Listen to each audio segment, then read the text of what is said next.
So Aubrey, you're bringing a very popular course that you've done at Harvard for a long time to Atlanta on managing people. Tell us about that. I am. Managing people is something I did at Kennedy School at Harvard for 20 years or so.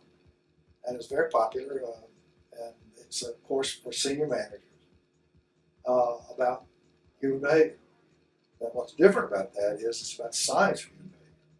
We're going to teach people that at the level of senior management, the most important thing they need to know is about people, what causes them to do their best.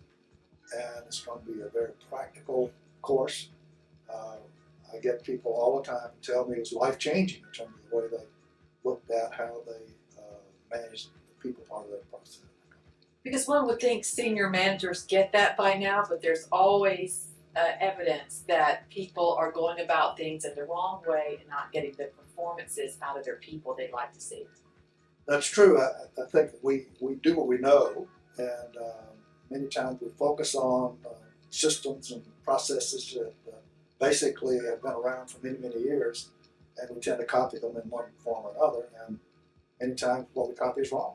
And teaching people skills to turn things around doesn't have to be a huge process, right? So this is a seminar in January, and they can start implementing this in the new year. You know, people actually will make telephone calls during the breaks to change some things. I mean, I've seen this many, many times where they'll go to the phone and say, wait a minute, stop that, we're doing it wrong. So it's very, very practical.